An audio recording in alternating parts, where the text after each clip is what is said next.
Sors de chez moi. Je n'ai pas besoin d'une fille droguée.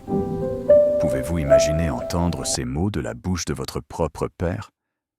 Ce furent les derniers mots que Richard Monroe dit à sa fille de 17 ans avant de la pousser dans une tempête d'octobre et de verrouiller la porte derrière elle. Elle n'avait pas de manteau, pas de téléphone, pas d'argent. Juste un sac à dos d'école avec sa lettre d'acceptation à l'université à l'intérieur.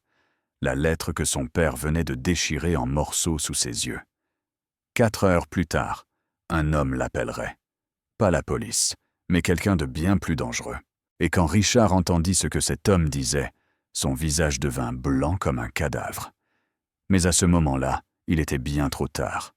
Il faudrait 10 ans à Richard pour réaliser la gravité de son erreur. 10 ans pour qu'une adolescente effrayée devienne une femme qui n'avait plus besoin de lui.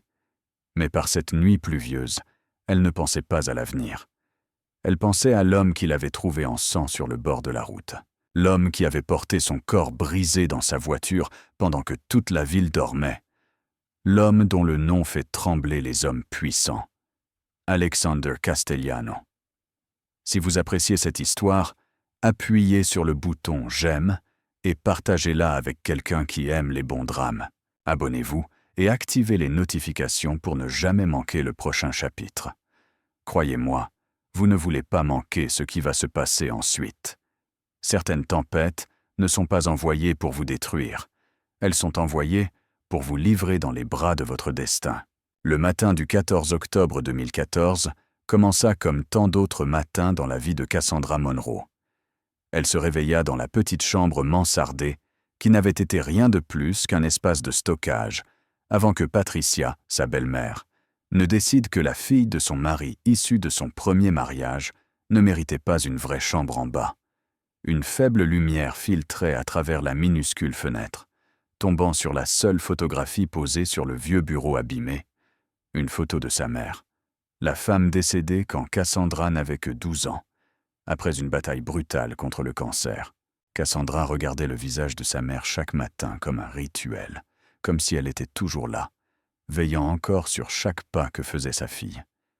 Elle effleura légèrement la photo du bout des doigts et chuchota comme elle le faisait toujours. « Tu me manques, maman. » La pièce était froide en automne, mais elle y était habituée, tout comme elle était habituée à être la personne de trop dans sa propre maison. Elle enfila son uniforme, brossa ses cheveux et glissa la lettre d'acceptation dans son sac à dos. La lettre était arrivée 3 jours plus tôt, une bourse complète pour l'université de Boston, l'évasion de cet enfer privé pour laquelle elle s'était battue pendant 4 années de lycée. Elle ne l'avait dit à personne dans la maison, car elle savait qu'il s'en ficherait. Ou pire, il trouverait un moyen de tout gâcher. La seule personne à qui elle voulait le dire était sa grand-mère Margaret, qui vivait à 15 kilomètres de là, la femme qui la regardait toujours comme si elle était son monde entier. Cassandra descendit les escaliers, prenant soin de ne pas faire de bruit. Dans la cuisine, Patricia préparait du café. Une femme de 45 ans aux cheveux teints en blond et aux yeux froids comme la pierre. Elle ne prit pas la peine de lever les yeux quand Cassandra passa, comme si la jeune fille de 17 ans n'était rien de plus qu'un fantôme invisible. En 5 ans sous le même toit, Patricia n'avait jamais prononcé son nom avec affection, jamais demandé si elle allait bien, ne l'avait jamais traitée comme sa propre enfant. Cassandra avait cessé d'attendre cela depuis longtemps. Rachel était assise à la table à manger. Sa demi-sœur, 22 ans, belle d'une manière tranchante et glaciale, faisant défiler son téléphone avec une expression ennuyée. Quand Cassandra passa devant elle, Rachel leva les yeux et sourit. Mais ce n'était pas le sourire d'une sœur, c'était le sourire d'un chat observant une souris. « Debout sitôt, petite sœur », dit Rachel d'une voix mielleuse. « Il est arrivé quelque chose de bien ?» Cassandra ne répondit pas. Elle prit calmement une pomme dans la corbeille à fruits et la glissa dans son sac. Elle avait appris que le silence était la meilleure façon de gérer Rachel. Tout ce qu'elle disait pouvait être tordu, déformé, transformé en arme contre elle.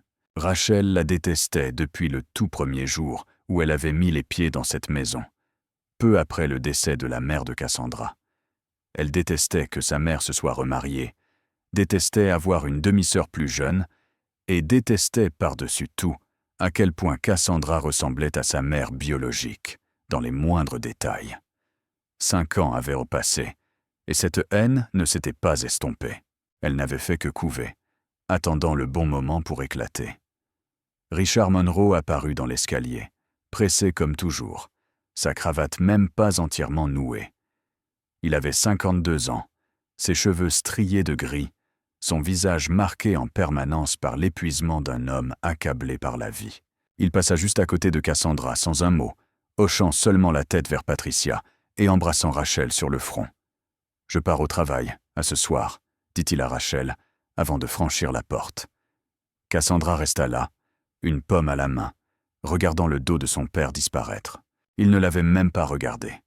Depuis 5 ans, depuis la mort de sa mère, il ne l'avait pas vraiment regardé du tout. Comme si croiser son regard le forçait à se souvenir de la femme qu'il avait perdue, et qu'il n'avait pas le courage d'affronter cette douleur. Cassandra prit une profonde inspiration, jeta son sac à dos sur son épaule et sortit. Le ciel était gris, le vent froid portant l'odeur d'une tempête imminente. Elle n'avait pas de voiture comme Rachel. Elle marchait 20 minutes pour aller à l'école tous les jours, comme toujours. Mais aujourd'hui, cela ne la dérangeait pas. Dans son sac, elle portait une lettre d'acceptation, un avenir et de l'espoir. Si elle pouvait juste traverser cette dernière année scolaire, elle serait libre. Elle laisserait cette maison froide derrière elle, laisserait les escaliers indifférents, laisserait le père qui avait oublié qu'elle était sa fille. Cassandra marcha le long de la route familière, ignorant que ce serait la dernière fois qu'elle quitterait cette maison en tant que membre de la famille Monroe. Elle ne savait pas que Rachel se tenait à la fenêtre, l'observant avec des yeux sombres, dans un plan qui se formait silencieusement depuis des mois. Et elle ne savait certainement pas que lorsqu'elle rentrerait à la maison cet après-midi-là, tout ce qu'elle croyait savoir s'effondrerait complètement. Au moment où la silhouette de Cassandra disparut au coin de la rue, Rachel posa sa tasse de café et se leva. Le sourire sur ses lèvres n'était plus faux. C'était le sourire d'un prédateur qui savait que sa proie avait marché droit dans le piège, sans se douter de rien. Patricia leva les yeux vers la fille de son mari, son regard froid mais complice. Les 2 femmes échangèrent un regard, le regard de personnes qui avaient tout planifié soigneusement et attendaient simplement le bon moment. « C'est aujourd'hui », dit doucement Rachel, et Patricia hocha seulement la tête avant de retourner à son café, comme si ce qui allait se passer n'avait rien à voir avec elle. Rachel monta les escaliers, ses pas légers et silencieux comme ceux d'un chat, se dirigeant vers la petite chambre mansardée. Elle attendait ce moment depuis tant d'années, depuis le jour où cette femme avait pris sa place dans le cœur de son père pour la première fois, depuis le jour où la fille de cette femme était née et avait volé l'attention de son père. Rachel se souvenait encore du jour amer où son père s'était remarié, se souvenait du sentiment d'être abandonné, alors qu'il déversait tout son amour sur sa nouvelle femme et leur petite fille.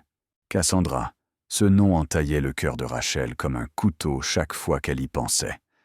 L'enfant a grandi plus belle qu'elle, plus intelligente qu'elle, et pire que tout, elle ressemblait exactement à sa mère, la femme qui avait remplacé la propre mère de Rachel dans le cœur de leur père. La chambre mansardée était petite et misérable, mais Rachel n'était pas venue ici pour ressentir de la pitié. Elle était venue pour détruire. De son sac à main, Rachel sortit les objets qu'elle avait préparés au cours des 3 derniers mois. Un petit sac en plastique rempli de poudre blanche, quelque chose qu'elle avait acheté à un toxicomane dans un quartier pauvre. Un vieux téléphone, un appareil jetable bon marché qu'elle avait utilisé pour créer de faux messages avec un trafiquant de drogue qui n'existait pas. Une liasse d'argent liquide, 2000 $, de l'argent qu'elle avait retiré de son propre compte d'épargne, mais qu'elle prétendrait avoir disparu des affaires de leur père au cours des derniers mois. Rachel ouvrit le tiroir de la commode de Cassandra et fourra le sac de poudre blanche dans le coin le plus profond, un endroit que quiconque cherchant trouverait, mais qui semblait soigneusement caché. Elle plaça l'argent sous une pile de vieux pulls et glissa le téléphone dans la poche d'un manteau suspendu dans le placard. Chaque mouvement était calculé, chaque détail impeccable. Rachel avait regardé assez de films et lut assez de nouvelles pour savoir comment mettre en scène une scène indéniable. Mais la chose la plus importante n'était pas la preuve matérielle. La chose la plus importante était sa performance. Rachel se tint devant le miroir dans la chambre de Cassandra et s'exerça. Elle s'exerça à rendre ses yeux rouges et gonflés comme si elle avait pleuré. Elle s'exerça à faire trembler sa voix juste assez. Elle s'exerça à porter l'expression d'une sœur dévastée par la découverte de l'addiction de sa cadette. Son père serait à la maison à 18 heures. Cassandra rentrerait à 16 heures. Rachel attendrait jusqu'à 17h30 pour l'appeler, la voix frénétique, lui disant qu'elle avait trouvé quelque chose d'horrible dans la chambre de sa sœur.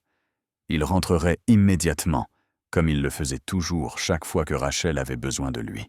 Et quand il verrait les preuves, quand il entendrait Rachel sangloter sur la façon dont elle avait essayé d'aider sa sœur à arrêter, mais avait échoué, il la croirait. Il la croirait parce qu'il le voulait. Parce que croire que Cassandra était une enfant à problème serait bien plus facile que d'affronter la vérité selon laquelle il avait négligé sa fille pendant 5 ans. Rachel prit la photo de la mère de Cassandra sur le bureau et la fixa.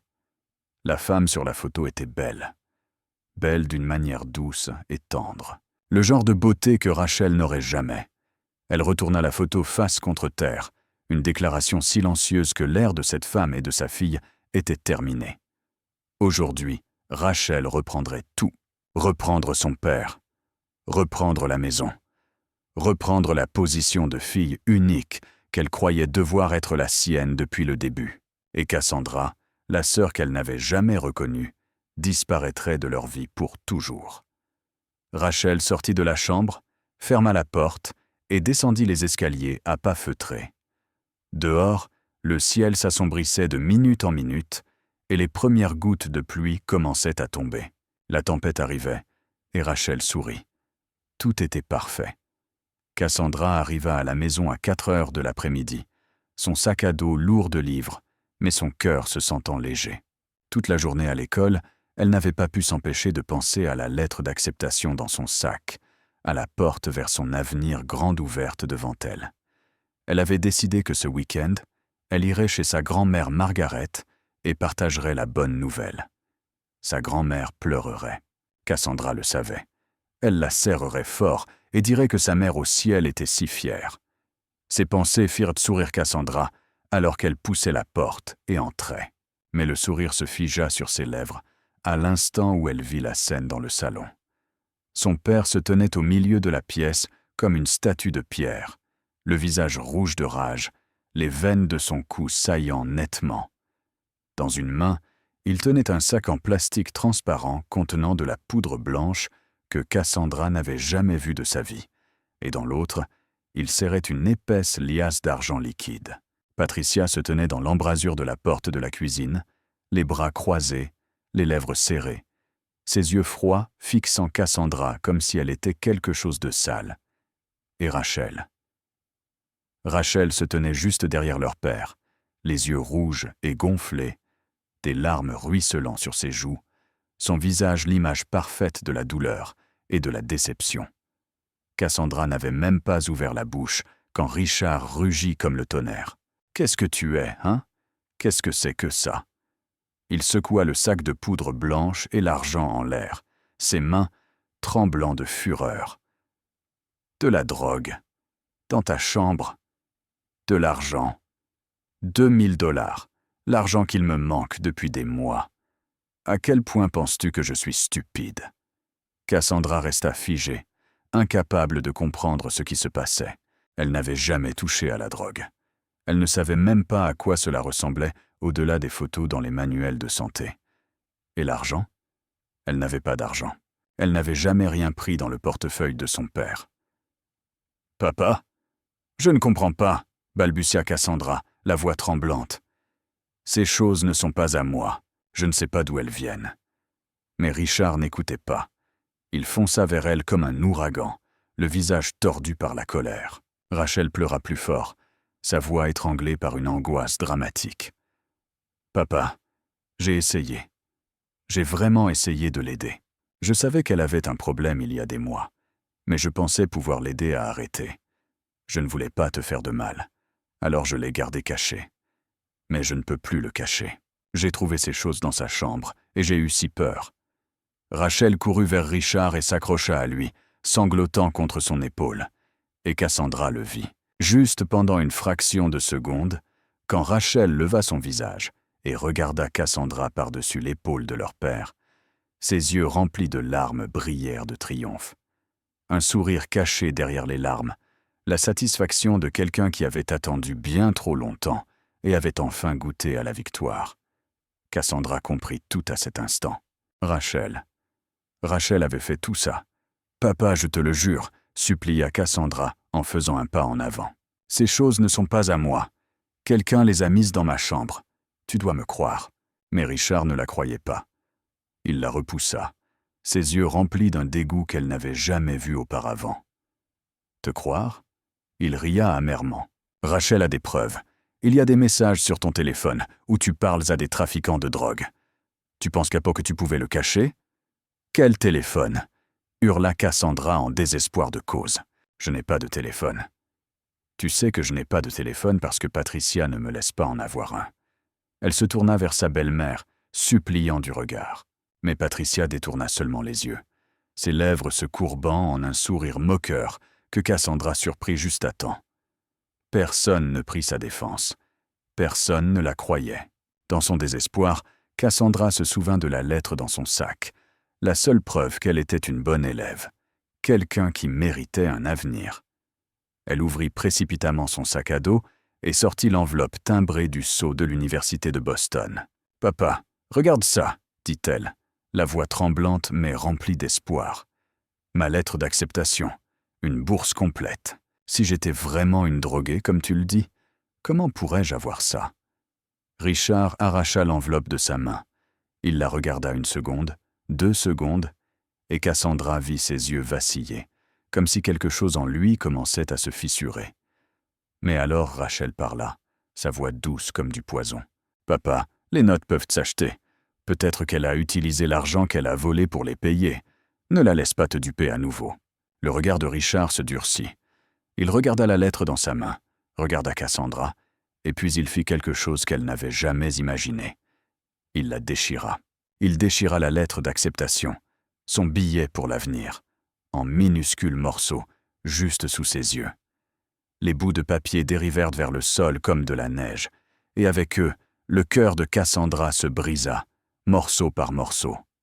« Je n'ai pas de fille toxicomane, » rugit Richard, la voix froide comme la glace. « Je n'ai pas besoin d'une fille comme toi dans cette maison. » Richard saisit le bras de Cassandra et la traîna vers la porte d'entrée. Sa poigne était si serrée qu'elle pouvait sentir chaque doigt s'enfoncer dans sa peau, laissant des bleus qu'elle porterait pendant des jours par la suite. Cassandra essaya de résister, essaya de s'accrocher à tout ce qu'elle pouvait atteindre, le bord d'une chaise, la rampe d'escalier, le cadre de la porte. Mais elle n'était qu'une mince jeune fille de 17 ans, et son père était un homme adulte consumé par une rage aveugle. « Papa, s'il te plaît !» cria-t-elle, sa voix se brisant en sanglots étouffés. « Je n'ai rien fait de mal. Tu dois me croire. Laisse-moi expliquer. » Mais Richard n'écoutait pas. Il ne voulait pas écouter. Il ouvrit la porte d'entrée à la volée et poussa Cassandra dehors avec une telle force qu'elle faillit tomber dans les escaliers. Son sac à dos la suivit, jeté après elle comme un sac poubelle. Dehors, la tempête d'octobre était pleinement arrivée. La pluie n'était plus une bruine légère. Elle tombait à verse comme si l'océan lui-même se vidait depuis le ciel. Le vent hurlait à travers les arbres nus, glacial et tranchant comme des couteaux entaillant sa peau. Cassandra se retourna et regarda son père debout dans l'embrasure de la porte, et elle vit quelque chose de plus froid que la tempête elle-même. L'indifférence, le dégoût, l'abandon complet. « Sors de chez moi », dit Richard, sa voix terriblement calme, comme s'il parlait à une étrangère plutôt qu'à sa propre fille. « Je n'ai pas besoin d'une fille toxicomane. Si tu meurs dans la rue, ne reviens jamais ici. » La porte claqua. La serrure cliqueta sous la pluie comme un coup de feu. Cassandra resta là, sur les marches de la maison, où elle avait vécu pendant 17 ans, fixant la porte en chêne que sa mère avait autrefois choisie.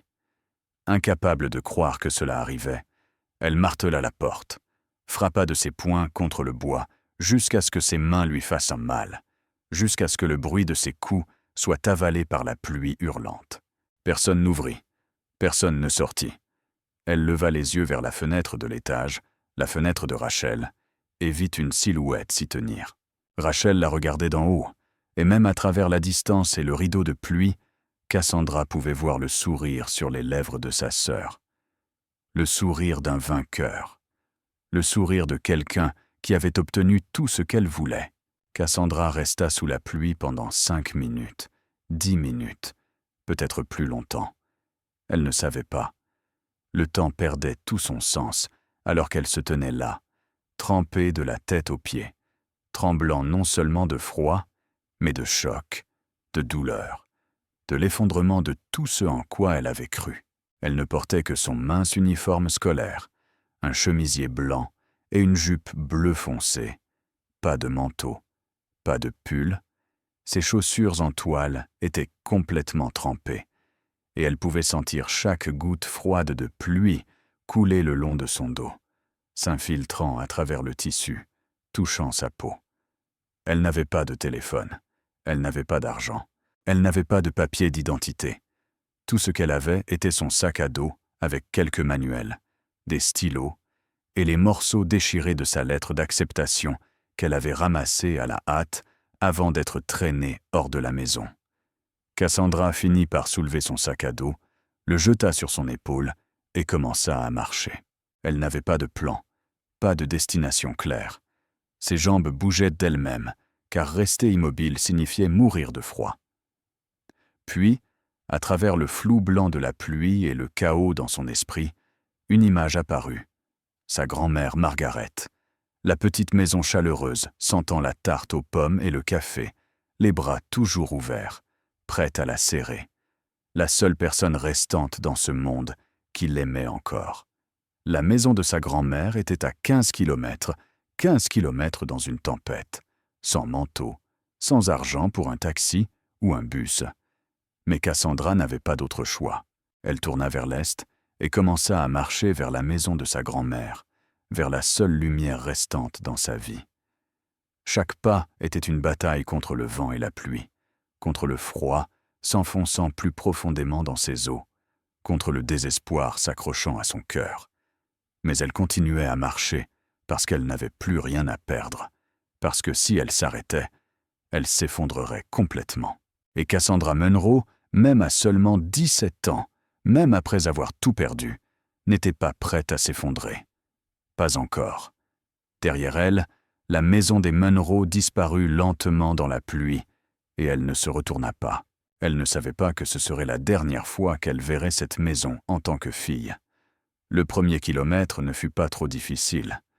Cassandra marchait le long de la route familière, la même route qu'elle prenait pour aller à l'école tous les jours.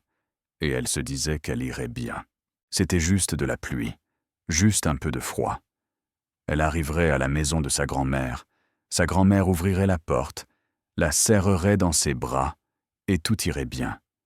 Elle répétait ces mots dans son esprit comme une incantation, comme si y croire assez fort pouvait les rendre vrais.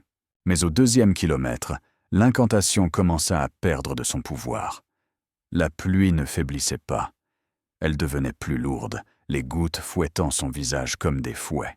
Le vent soufflait droit de l'est, la direction exacte vers laquelle elle se dirigeait, transformant chaque pas en avant en une bataille avec la nature. Les vêtements de Cassandra étaient complètement trempés maintenant, lourds et collants à son corps, comme une seconde peau faite de glace. Elle commença à trembler, pas un léger frisson, mais un tremblement incontrôlable, tout son corps tremblant, comme une feuille dans le vent. Au 3e kilomètre, Cassandra ne sentait plus ses doigts. Elle essaya de saisir la sangle de son sac à dos, mais ses doigts n'obéissaient pas. Ils étaient raides et engourdis, comme s'ils ne lui appartenaient plus. Elle baissa les yeux vers ses mains et vit qu'elles étaient devenues d'un blanc pâle et bleuâtre, une couleur qui n'appartenait pas à une peau vivante. Froid. Si froid. Elle n'avait jamais su que le froid pouvait faire mal comme ça. Ce n'était pas juste de l'inconfort, c'était de la torture. chaque cellule de son corps hurlant pour une chaleur qu'elle n'avait aucun moyen de donner. Au 4e kilomètre, Cassandra commença à parler à sa mère. « Maman » chuchota-t-elle dans la pluie et le vent, ses lèvres si engourdies qu'elle n'était pas sûre qu'un son en sortait. « Où es-tu? Peux-tu me voir? J'ai si froid. »« Maman » Personne ne répondit. Bien sûr, sa mère était partie depuis 5 ans, mais dans le délire de l'épuisement et de l'hypothermie, Cassandra imaginait pouvoir entendre la voix de sa mère quelque part dans le vent, douce et chaleureuse, lui disant de continuer à marcher, de ne pas s'arrêter, que sa fille était forte. Au 5e kilomètre, les jambes de Cassandra commencèrent à la lâcher. Chaque pas demandait un effort énorme, comme si elle traînait des blocs de béton au lieu de ses propres jambes. Ses chaussures en toile avaient doublé de poids à cause de l'eau, et elle pouvait l'entendre barboter à l'intérieur à chaque pas. Elle tomba pour la première fois là, son genou heurtant l'asphalte mouillé, une vive explosion de douleur. Mais elle se releva péniblement et continua. Au 6e kilomètre, l'espoir commença à vaciller comme une bougie dans le vent. Cassandra ne savait plus où elle était. L'obscurité s'était totalement installée, et les rues étaient vides. Pas une seule personne en vue. De temps en temps, une voiture passait, les phares la balayant comme des yeux indifférents, mais aucune ne s'arrêtait. Elle n'était qu'une ombre au bord de la route, une forme sombre sous la pluie. Rien que quiconque voulait regarder de trop près. Rien avec quoi quiconque voulait s'impliquer. Cassandra essaya de lever la main pour faire signe, mais son bras ne se levait pas, et même s'il l'avait fait, elle n'était pas sûre que quelqu'un s'arrêterait pour ramasser une jeune fille trempée jusqu'aux os au milieu d'une nuit d'orage. Au 7e kilomètre, Cassandra commença à oublier où elle allait. Son esprit était brumeux, comme enveloppé dans un épais brouillard. Les pensées allaient et venaient, rien ne restant assez longtemps pour s'y accrocher. Elle se souvenait qu'elle marchait vers la maison de quelqu'un, mais de qui? Pourquoi? Elle se souvenait que quelqu'un l'aimait, mais qui? Et où était-il? Pourquoi était-elle dehors seule dans la tempête? Que s'était-il passé? Les questions tourbillonnaient dans sa tête, mais aucune réponse ne venait. Grand-mère. Les mots traversèrent soudainement l'esprit de Cassandra comme un éclair. Grand-mère Margaret. Sa maison était à 3 kilomètres. Juste 3 kilomètres. Elle pouvait le faire. Elle devait le faire. Mais le corps de Cassandra avait atteint sa limite. À un moment donné, la volonté ne suffisait plus pour compenser un corps qui s'éteignait. Ses pas devinrent plus courts, plus lents, plus instables. Sa tête tomba, ses yeux se fermèrent, et elle ne regardait plus la route. Elle sentait seulement le sol sous ses pieds et essayait de placer un pas après l'autre. Gauche, droite, gauche, droite. Ne tombe pas, ne t'arrête pas. Si elle s'arrêtait, elle ne se relèverait jamais. Cassandra ne savait pas quelle distance elle avait parcourue. Elle ne savait pas à quelle distance se trouvait encore la maison de sa grand-mère. Elle savait seulement que ses jambes la lâchaient. Son corps capitulait, et elle était sur le point de s'effondrer sur cette route sombre, sans que personne ne sache qu'elle était là. « Maman » chuchota Cassandra une dernière fois. « Je suis désolée. J'ai essayé. » Et puis elle entendit une voiture. Le bruit de la voiture venait de derrière elle, des phares tranchant à travers le rideau de pluie comme 2 yeux flamboyants déchirant l'obscurité. Cassandra tourna la tête, la dernière lueur d'instinct de survie encore vivante en elle, mais son corps n'obéissait plus aux commandes de son esprit. Elle voulait s'écarter, sortir de la voie, mais ses jambes engourdies et gelées ne réussirent qu'un demi-tour avant de céder. La voiture roulait bien trop vite pour une nuit d'orage comme celle-ci. Le conducteur ne la vit pas, ou la vit trop tard pour réagir. Cassandra eut à peine le temps d'enregistrer l'éclat aveuglant des phares, avalant sa vision. Le cri perçant des freins contre l'asphalte mouillé, et puis quelque chose la percuta avec une force terrifiante. Ce n'était pas le corps de la voiture. Elle était tombée avant un impact direct, mais le rétroviseur droit heurta son épaule et sa tête, alors que le véhicule passait à toute vitesse. La collision la projeta vers le bord de la route comme une poupée jetée au rebut. Cassandra heurta le sol durement, son dos s'écrasant contre le gravier et la pierre, et elle entendit un craquement écœurant à l'intérieur de sa poitrine. Des côtes, au moins une, peut-être deux, venèrent de se casser. La douleur déferla en elle comme un raz-de-marée, avalant toute autre pensée et sensation. Cassandra ouvrit la bouche pour crier, mais aucun son ne sortit. Ses poumons semblaient écrasés, chaque respiration une forme de torture. La voiture ne s'arrêta pas. Elle entendit le moteur s'éloigner au loin, les pneus crissant contre la route mouillée, et puis le silence. Le conducteur s'était enfui, la laissant gisant là sous la pluie comme un animal blessé, attendant de mourir. Cassandra essaya de bouger, essaya de s'asseoir, mais son corps refusait chaque commande. Elle ne pouvait que rester allongée là, fixant le ciel sans étoiles, alors que la pluie battait son visage, ses yeux, sa bouche. Quelque chose de chaud coulait de sa tête, se mélangeant à la pluie glacée, et elle savait que c'était du sang. Son poignet gauche palpitait d'une douleur insupportable. Elle avait jeté sa main pour amortir la chute, l'écrasant contre les rochers. La peau était déchirée. Le sang coulait librement. Elle pouvait sentir le flux chaud glisser entre ses doigts, goûter sur le sol et fusionner avec l'eau de pluie s'accumulant au bord de la route. Froid. Tout était insupportablement froid. Cassandra gisait là, contemplant le ciel noir, et elle pensa à sa mère. Sa mère avait-elle été allongée comme ça aussi lors de ses derniers jours sur le lit d'hôpital? Avait-elle ressenti ce froid alors que son corps lâchait prise lentement? Avait-elle peur? « J'ai si peur, maman. » Des larmes glissèrent des coins des yeux de Cassandra, se mêlant à la pluie, et elle ne pouvait pas dire si elle pleurait de douleur physique ou du désespoir dévorant son âme. 17 ans de vie. Est-ce que ça allait vraiment finir comme ça? Sur une route vide, par une nuit pluvieuse, seule, sans personne sachant qu'elle était là, personne se souciant de savoir si elle était vivante ou morte. Son père était probablement assis dans un salon chaleureux, satisfait de s'être débarrassé de sa fille sans valeur. Rachel célébrait probablement sa victoire. Patricia regardait probablement la télévision, comme si de rien n'était. Et Cassandra gisait là, saignant, s'éteignant, totalement seule. Grand-mère, Cassandra pensa à Margaret, à la petite maison chaleureuse, à moins de 3 kilomètres, aux bras ouverts, qu'elle n'atteindrait jamais. « Je suis désolée, grand-mère, je ne peux pas arriver jusqu'à toi. » La vision de Cassandra commença à se brouiller. Des taches noires s'infiltrèrent depuis les bords et se répandirent lentement vers le centre. Elle essaya de garder les yeux ouverts, essaya de combattre l'obscurité qui se refermait, mais son corps était complètement épuisé. Chaque battement de cœur plus lent que le dernier, chaque respiration plus superficielle que la précédente. Elle mourait, et elle le savait. Dans le dernier moment avant que l'obscurité n'avale tout, Cassandra crut entendre une autre voiture s'arrêter tout près, une portière s'ouvrir, des pas sur le gravier mouillé, et puis une voix grave, impérieuse, froide mais urgente, coupant à travers la pluie quelque part au-dessus d'elle. « Appelez un médecin.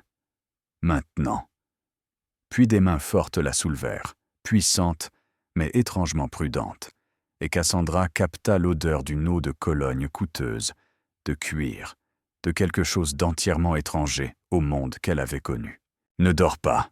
ordonna la voix, et elle sentit une main toucher son visage, forçant ses yeux à s'ouvrir. « Regarde-moi. Ouvre les yeux. » Elle essaya de regarder, essaya de faire la mise au point, et elle vit vaguement un visage anguleux, des yeux gris acier et une cicatrice courant de la tempe jusqu'à la pommette. Puis l'obscurité déferla et avala tout. Cette nuit-là, Alexander Castellano rentrait chez lui, après une réunion que la plupart des gens auraient appelée une exécution. L'odeur de la poudre à canon s'accrochait encore à ses mains, bien qu'il les ait soigneusement lavées, et dans son esprit résonnaient les supplications du traître avant que la balle ne mette fin à chaque mensonge. À 36 ans, Alexander avait vu assez de morts pour qu'elle ne le hante plus. Il était assis à l'arrière d'une Maybach noire, fixant par la fenêtre striée de pluie, ne pensant à rien du tout. Lorenzo, son bras droit, était assis sur le siège passager avant, jetant occasionnellement un coup d'œil au rétroviseur pour surveiller son patron. La voiture avançait dans la nuit, fluide et puissante, comme l'empire qu'Alexander avait bâti en 8 ans, depuis que son oncle était mort et lui avait remis cette couronne sombre. Les phares balayèrent la pluie, et juste au moment où Alexander était sur le point de fermer les yeux, il le vit. Un corps gisant au bord de la route, moitié sur l'herbe, moitié sur l'asphalte. Petit, immobile. Le chauffeur le vit aussi, et instinctivement commença à accélérer, ayant l'intention de passer, car dans leur monde, les choses gisant sur le bord de la route la nuit étaient rarement quelque chose avec quoi s'impliquer. Mais Alexander leva la main. « Arrêtez !» Sa voix n'était pas forte, mais elle portait assez d'autorité pour que la voiture freine immédiatement. Lorenzo se tourna pour le regarder, la confusion dans les yeux. « Patron, on ne devrait pas s'en mêler. Ça pourrait être un piège, ça pourrait être la police qui surveille pas loin. Mieux vaut appeler les urgences et continuer. » Alexander ne répondit pas. Il ouvrit la portière de la voiture et sortit, laissant la pluie tremper son costume à $1000 sans une seconde pensée. Il marcha vers le corps immobile, et en s'approchant, il vit que c'était une fille. Jeune, très jeune, peut-être 16 ou 17 ans. Elle portait un uniforme scolaire, trempé et déchiré par endroits.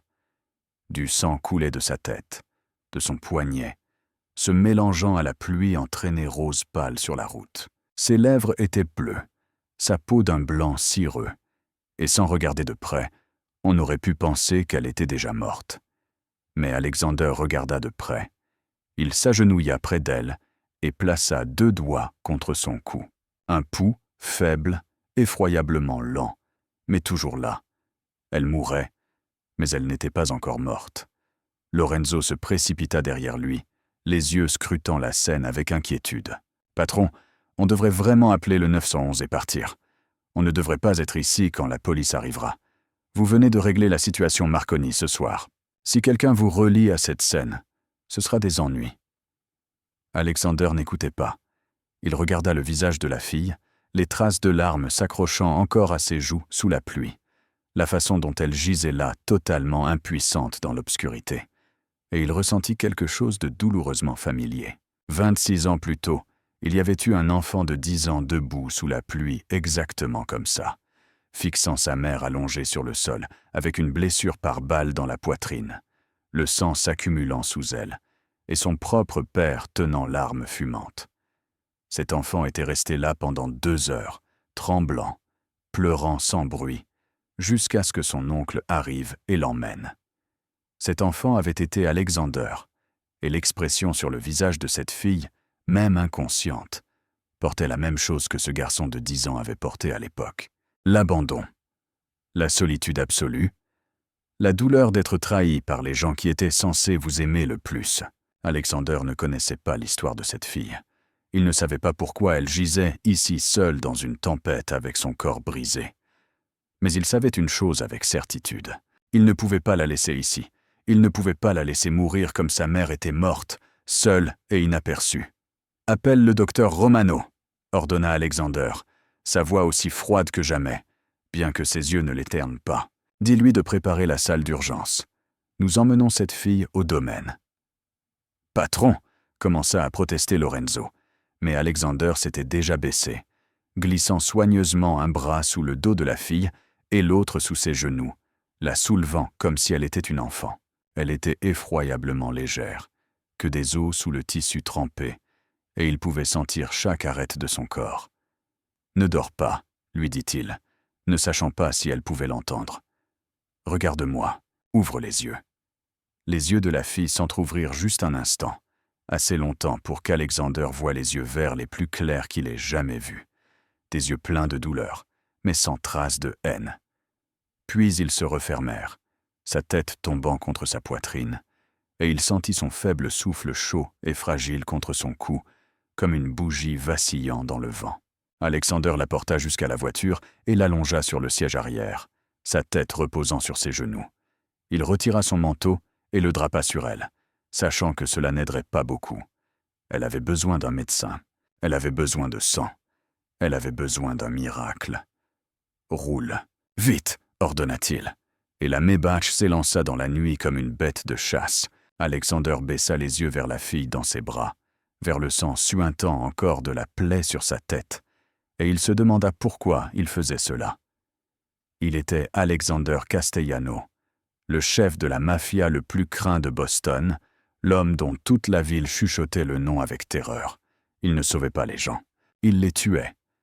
Mais ce soir, en regardant cette fille, il ne pouvait rien faire d'autre. Parce que la laisser là mourir aurait tué quelque chose en lui qu'il croyait mort il y a 26 ans. Cassandra se réveilla dans une chambre qu'elle n'avait jamais vue de sa vie. La première chose qu'elle ressentit fut la douceur. Un confort inconnu et doux enveloppant son corps, comme si elle était allongée sur un nuage. La deuxième chose fut la douleur, s'écrasant sur elle à l'instant où la conscience revint. Douleur dans sa tête, douleur dans sa poitrine, douleur dans son poignet, douleur partout. Elle essaya de s'asseoir, mais son corps ne répondit pas. Sa poitrine donnait l'impression qu'une lourde pierre appuyait dessus, et tout ce qu'elle pouvait faire était de rester allongée là, cherchant son souffle, les yeux écarquillés, alors que la panique s'installait. La chambre était 3 fois plus grande que l'espace mansardé où elle avait vécu à la maison Monroe. Le plafond s'élevait haut au-dessus d'elle, couronné d'un lustre en cristal qui accrochait la lumière même dans la pénombre. Des rideaux de velours rouge foncé couvrèrent les fenêtres, ne laissant entrer que de minces filets de lumière du jour, qui lui indiquaient que c'était maintenant le matin. Le lit sous elle était un lit king size, avec un cadre en bois finement sculpté, des draps en soie blanche plus doux que tout ce qu'elle avait jamais touché. Une perfusion était scotchée à son bras, son poignet gauche soigneusement bandé, et elle pouvait sentir des bandages serrés autour de ses côtes sous la chemise de nuit inconnue que quelqu'un lui avait fait enfiler. « Où suis-je » Cassandra essaya de parler, mais sa voix sortit rauque et à peine audible. « Où suis-je ? Que s'est-il passé ?» Les souvenirs revinrent en un flot violent. La tempête, la nuit trempée de pluie, être jeté hors de la maison, marcher dans le froid, des phares fonçant vers elle, du sang, de la douleur, et puis une voix grave, impérieuse, des mains fortes la soulevant, l'odeur d'une eau de Cologne coûteuse, des yeux gris acier. La panique surgit. Cassandra essaya de bouger à nouveau, malgré la douleur hurlant à travers son corps. Elle devait sortir. Elle ne savait pas où elle était, qui l'avait amenée ici, ou ce qu'il voulait d'elle. Elle n'était qu'une jeune fille de 17 ans avec rien. Pourquoi quelqu'un l'amènerait-il dans un endroit comme celui-ci ? Reste tranquille. Tu as des côtes cassées. Tu ne devrais pas bouger. La voix venait de l'embrasure de la porte. Grave, froide, et portant une telle autorité que Cassandra obéit avant même de s'en rendre compte. Elle tourna la tête et le vit. Un homme se tenait encadré par la porte, grand et large d'épaules, vêtu d'un costume noir, comme s'il venait de sortir d'une réunion ou était sur le point d'assister à quelque chose d'important. Cheveux noirs, yeux gris, un visage aux angles vifs marqué par une cicatrice courant de sa tempe jusqu'à sa pommette gauche, une cicatrice qui le rendait à la fois dangereux et indéchiffrable. Il ne sourit pas, ni n'adoucit son expression. Il l'observait simplement, avec des yeux qu'elle ne pouvait pas déchiffrer. Cassandra déglutit, sa gorge brûlante et sèche. « Qui êtes-vous » demanda-t-elle, la voix tremblante. « Où suis-je ? Pourquoi suis-je ici ?» L'homme ne répondit pas tout de suite. Il entra dans la chambre, ses mouvements calmes et assurés, comme quelqu'un qui possédait non seulement la pièce, mais tout ce qu'il y avait au-delà. Il s'arrêta près du lit et la regarda de haut, son regard contenant quelque chose que Cassandra ne pouvait nommer. Pas de pitié, pas de curiosité, peut-être de l'inquiétude, enfouie sous des couches de glace. « Qui veux-tu que j'appelle » demanda-t-il à la place. « Ton père, la police. » Les mots entaillèrent la poitrine de Cassandra comme des couteaux. Son père, l'homme qui avait déchiré son avenir, l'avait jeté dans la tempête et lui avait dit de ne pas revenir, même si elle mourait. Des larmes coulèrent avant qu'elle ne puisse les arrêter, striant son visage et imbibant l'oreiller en soie blanche. Elle secoua la tête, le petit mouvement envoyant une vive secousse de douleur à travers ses côtes. « Il n'y a personne à appeler », chuchota-t-elle, la voix se brisant. « Mon père ne veut pas de moi. Personne ne veut de moi. » L'homme resta silencieux un long moment, l'observant avec une expression qu'elle ne pouvait pas comprendre. Puis il parla, sa voix toujours froide mais changée, légèrement adoucie, comme de la glace commençant à se fissurer. « Tu as mentionné ta grand-mère pendant que tu dérivais entre conscience et inconscience. Margaret Collins. Sa maison est à moins de 3 kilomètres de l'endroit où je t'ai trouvé. » Cassandra leva la tête, le cœur battant la chamade. Grand-mère. Elle avait essayé de la rejoindre. Elle y était presque arrivée. « Je t'y emmènerai, » dit l'homme, « mais d'abord tu dois récupérer. Le médecin dit que tu as 2 côtes cassées, un léger traumatisme crânien, une profonde lacération au poignet qui a nécessité 12 points de suture et une hypothermie sévère.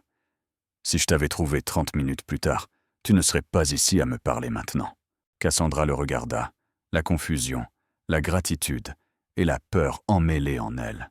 « Pourquoi m'avez-vous sauvé ?» demanda-t-elle, la question s'échappant avant qu'elle ne puisse l'arrêter. « Vous ne savez même pas qui je suis. » L'homme ne répondit pas directement. Il l'étudia un long moment, puis dit quelque chose dont elle se souviendrait pour le reste de sa vie.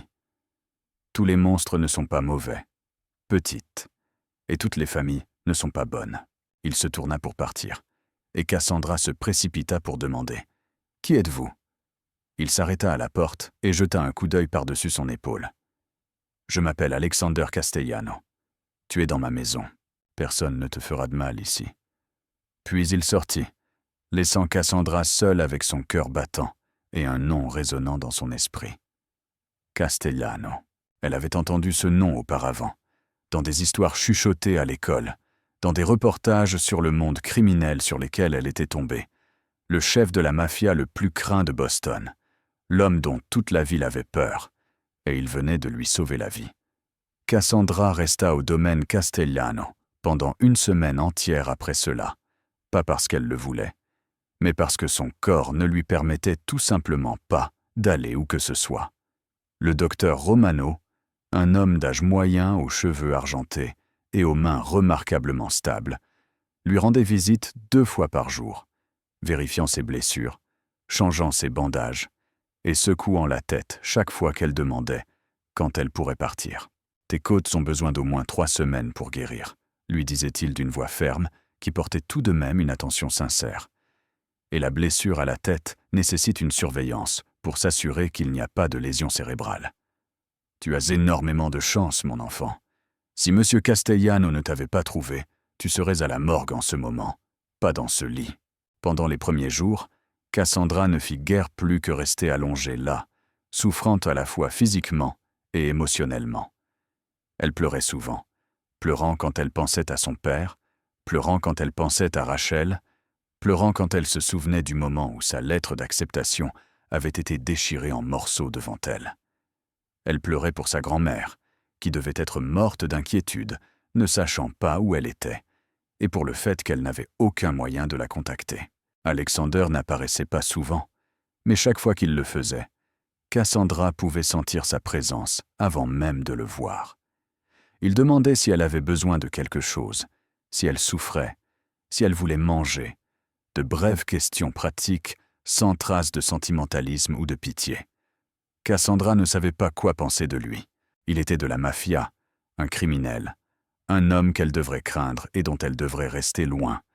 Mais il était aussi l'homme qui lui avait sauvé la vie, qui l'avait amenée dans sa maison, qui avait organisé la venue d'un médecin privé pour prendre soin d'elle comme si elle comptait. Le 4e jour, quand Cassandra fut enfin capable de s'asseoir sans que la douleur ne la fasse presque s'évanouir, elle reçut une visite inattendue. La porte de la chambre s'ouvrit et une femme entra, petite de taille, mais irradiant une telle autorité que l'air dans la pièce sembla s'épaissir.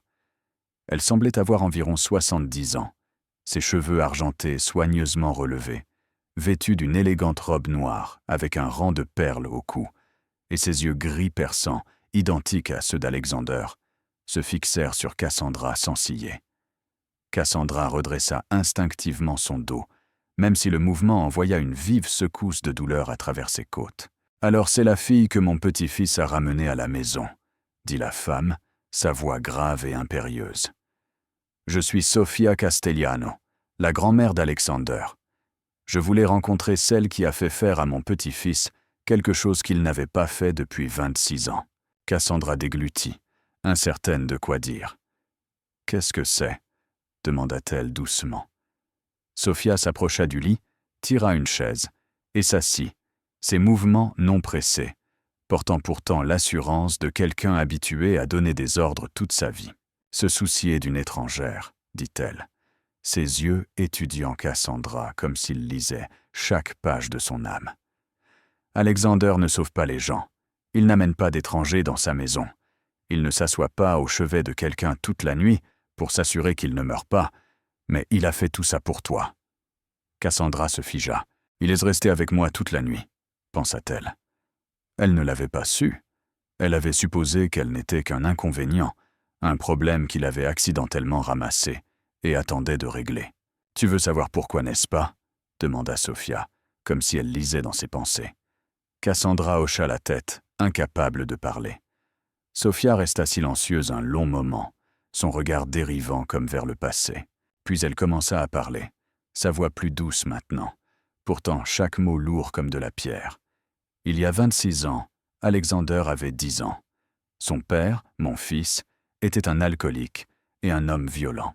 J'ai essayé de protéger ma belle-fille et mon petit-fils, mais je ne pouvais pas être avec eux chaque heure de chaque jour. Une nuit, mon fils était ivre, consumé par une jalousie sans fondement, et il a sorti une arme et a tiré sur sa femme juste devant Alexander. Cassandra couvrit sa bouche alors que les larmes débordaient. Sofia continua, sa voix durcissant comme de l'acier. Alexander est resté là pendant 2 heures, seul, sous la pluie, à côté du corps de sa mère, jusqu'à ce que mon frère le trouve. Il n'a pas pleuré, il n'a pas crié, il n'a rien fait. Il est juste resté là, regardant sa mère mourir sans que personne ne vienne la sauver. Je l'ai recueilli après ça, l'ai élevé, lui ai appris tout ce qu'il sait aujourd'hui. Mais il y a des blessures que le temps ne peut guérir, mon enfant. Alexander ne croit pas en la famille. Il ne croit pas en l'amour. Il ne croit pas en la bonté humaine. Il a construit un mur autour de son cœur, et personne ne l'a jamais franchi. Sofia regarda Cassandra, son expression s'adoucissant juste légèrement, jusqu'à ce qu'il te voie gisant au bord de la route cette nuit-là. Il m'a dit que, quand il t'a regardé, il s'est vu lui-même, le garçon de 10 ans qu'il était autrefois, abandonné, trahi par les gens qui auraient dû l'aimer le plus. Et cette fois, il pouvait faire ce que personne n'avait fait pour lui. Il pouvait te sauver. Cassandra s'effondra complètement, les larmes ruisselant sur son visage et sur ses mains. Elle comprenait maintenant. Elle comprenait pourquoi Alexander la regardait comme il le faisait, pourquoi il l'avait sauvée, alors qu'il n'avait aucune raison de le faire. Ils étaient pareils, tous deux trahis par leur propre famille, tous deux portant des cicatrices que personne ne pouvait voir. Tous deux, totalement seuls au monde. Sofia se leva, plaçant sa main ridée doucement sur l'épaule de Cassandra. « Je ne sais pas qui tu es ou ce qui t'est arrivé, » dit-elle. « Mais je sais ceci. Mon petit-fils a choisi de te sauver. Et Alexander ne fait jamais rien sans raison. Peut-être es-tu entré dans sa vie dans un but qu'aucun de nous ne comprend encore. » Elle quitta la chambre, laissant Cassandra seule avec ses larmes et un cœur battant d'émotions pour lesquelles elle n'avait pas encore de nom. 1 semaine après cette nuit fatidique, Alexander conduisit personnellement Cassandra chez sa grand-mère Margaret. La Maybach noire glissa le long des routes familières que Cassandra avait essayé de parcourir pendant la tempête, et elle ne pouvait s'empêcher de penser à quel point tout aurait été différent si elle avait atteint cet endroit sur ses 2 pieds.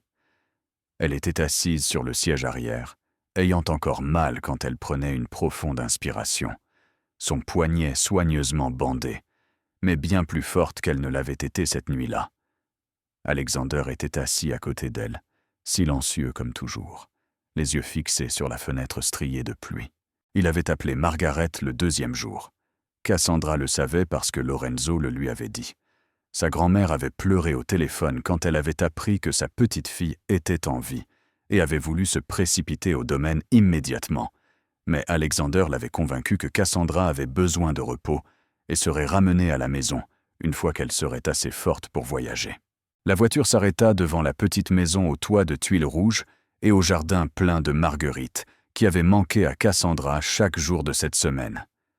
Avant même que le chauffeur ne puisse ouvrir la portière, la porte d'entrée s'ouvrit à la volée et Margaret se précipita dehors. Une femme de 67 ans, aux cheveux argentés et aux yeux verts identiques à ceux de la mère de Cassandra et à ceux de Cassandra elle-même. Elle ne pouvait pas courir vite, mais elle essaya quand même, et quand Cassandra sortit de la voiture, Margaret l'enveloppa dans une étreinte féroce, comme si elle était la chose la plus précieuse au monde. « Ma fille !» sanglota Margaret, ses larmes trempant l'épaule de Cassandra. « Je croyais t'avoir perdu. J'ai appelé chez toi. J'ai appelé la police. J'ai appelé tout le monde. Mais personne ne savait où tu étais. Richard a dit que tu t'étais enfui, a dit que tu étais une toxicomane. Mais je ne l'ai pas cru. Je connais ma petite fille. Je sais. » Cassandra pleura dans ses bras, pleura comme jamais auparavant. Toute la douleur, l'humiliation et la peur qu'elle avait retenues à l'intérieur la semaine passée, se libérant enfin. Margaret était la seule qui la croyait, la seule qui l'aimait. Elle était à la maison. Alexander se tenait près de la voiture, regardant silencieusement les deux s'accrocher l'une à l'autre. Son visage gardait son calme indéchiffrable habituel, mais ses yeux gris semblaient différents, plus doux, distants, comme s'il voyait quelque chose d'il y a longtemps. Peut-être pensait-il à sa propre mère, à une étreinte qu'il ne ressentirait plus jamais. Margaret leva enfin la tête et regarda Alexander. Elle essuya ses larmes, écarta doucement Cassandra et s'avança vers l'homme que toute la ville craignait. Elle ne s'inclina pas, ni ne trembla. Elle le regarda droit dans les yeux, avec le regard d'une femme qui avait vécu assez longtemps pour ne rien craindre, sauf perdre ceux qu'elle aimait. « Vous avez sauvé ma petite fille, » dit Margaret, la voix tremblante, mais sincère. « Je ne sais pas pourquoi un homme comme vous ferait ça, mais je vous dois la vie de mon unique petit enfant. Je n'ai rien à vous donner, à part la gratitude d'une vieille femme. » Alexander l'étudia un long moment, puis parla, sa voix basse, mais pas froide comme d'habitude. « Vous ne me devez rien. Aimez-la simplement. » Margaret hocha la tête, les larmes débordant à nouveau. Elle regarda Cassandra, puis revint à Alexander, et quelque chose vacilla dans ses yeux, le regard de quelqu'un qui avait vécu assez longtemps pour voir ce que les jeunes manquaient souvent. « Voudriez-vous entrer pour prendre un thé ?» demanda Margaret. Cassandra était stupéfaite, ne s'attendant jamais à ce que sa grand-mère invite un chef de la mafia à prendre le thé comme un voisin. Mais Alexander secoua la tête. « Merci, mais je dois y aller. Il y a des choses qui doivent être gérées. » Il tourna son attention vers Cassandra, et pour la première fois de la semaine, elle le vit faire un pas délibéré vers elle. Il s'arrêta à un pas, fouilla dans sa veste, et lui tendit une petite carte noire. Dessus figurait un unique numéro de téléphone imprimé à l'encre argentée. Pas de nom, pas d'adresse, rien d'autre. « Si tu as besoin de quoi que ce soit, » dit Alexander, sa voix toujours fraîche, bien que ses yeux ne l'étaient pas. « À tout moment, appelle ce numéro. » Cassandra prit la carte, ses doigts tremblants contre sa surface lisse. « Pourquoi ?» demanda-t-elle doucement. « Pourquoi m'aidez-vous comme ça ?» Alexander ne répondit pas tout de suite. Il la regarda un long moment, ses yeux gris profonds, contenant des choses qu'elle ne pouvait pas lire. Puis il parla lentement, comme s'il pesait chaque mot. « Je ne te contacterai pas. Tu mérites une vie normale, loin de mon monde, mais si jamais tu as besoin de moi, je serai là. » Il se retourna et marcha vers la voiture, et Cassandra resta là à le regarder, la carte noire reposant dans sa paume, son cœur battant d'émotion qu'elle ne pouvait nommer. Avant de monter, Alexander fit une pause et ajouta, sans se retourner, « J'ai envoyé un message à la maison Monroe. Ils ne t'embêteront plus. » Puis, il monta dans la voiture. La portière se ferma, et la Maybach noire s'éloigna, disparaissant au tournant, emportant avec elle l'homme mystérieux qui avait changé sa vie pour toujours. Cassandra resta là longtemps, regardant jusqu'à ce qu'il n'y ait plus rien à voir. La carte noire dans sa main comme une promesse, comme un fil invisible, la reliant à un monde complètement différent. Margaret vint à ses côtés et passa doucement un bras autour de ses épaules. « Rentre, ma chérie, » dit-elle doucement. « J'ai fait de la soupe au poulet.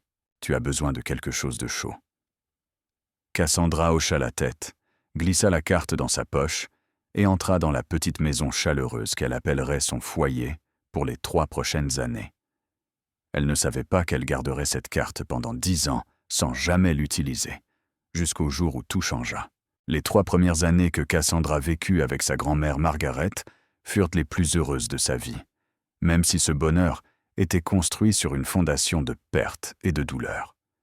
Margaret avait 3 règles de la maison: le petit déjeuner à 8 heures, les devoirs finis avant la télévision, et pas de discussion futile avant qu'elle n'ait fini son café du matin. Des règles simples. Pourtant, pour Cassandra, elles étaient une preuve d'amour, la structure dont elle avait besoin pour guérir les blessures laissées par la maison Monroe.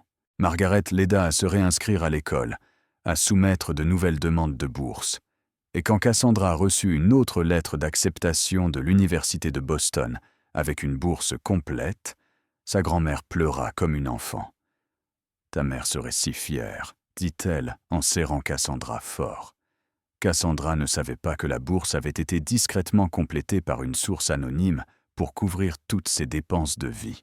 Elle croyait que c'était simplement une aide de l'État pour les étudiants issus de milieux difficiles. Elle ne savait pas non plus que chaque fois que quelqu'un de la maison Monroe s'approchait du quartier de Margaret, ils étaient repoussés par des hommes en costume noir qui apparaissaient de nulle part. Alexander tint sa promesse. Il ne la contacta pas, mais il ne la laissa pas non plus sans protection. Mais la vie ne permet jamais à quiconque trop de bonheur à la fois. Quand Cassandra eut 20 ans, en 2e année d'université, sa grand-mère Margaret décéda soudainement dans son sommeil. Le médecin dit que c'était la vieillesse, son cœur était faible depuis longtemps, et elle partit paisiblement sans douleur. Mais pour Cassandra, c'était comme le second effondrement de son monde entier. Elle se tint seule à côté du cercueil, sans personne d'autre présent. Richard ne vint pas. Rachel ne vint pas. Patricia ne vint pas. Personne de la famille qui la revendiquait ne prit la peine de reconnaître que la femme la plus formidable qu'ils aient jamais connue était partie. Cassandra organisa les funérailles elle-même, accueillit les invités elle-même et enterra sa grand-mère dans la terre froide de ses propres mains. Elle ne pleura devant personne. Elle garda ses larmes pour les nuits tardives, quand c'était seulement elle, l'obscurité et une solitude sans fin. Les semaines après les funérailles furent un enfer. Cassandra s'effondra complètement. Elle arrêta d'aller en cours, arrêta de manger et resta allongée à l'intérieur de la petite maison que sa grand-mère lui avait laissée, incapable de faire quoi que ce soit.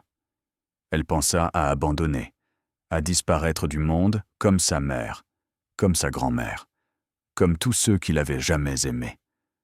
Puis, elle se souvint des mots de Margaret avant sa mort. « Ne laisse jamais le passé définir ton avenir », avait dit Margaret un après-midi, alors qu'elle buvait du thé sous le porche. « Tu as survécu à la tempête cette année-là.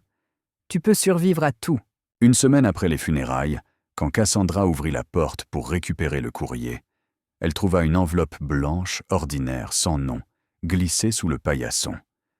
À l'intérieur se trouvait de l'argent liquide, assez pour couvrir 3 mois de dépenses de vie, et rien d'autre.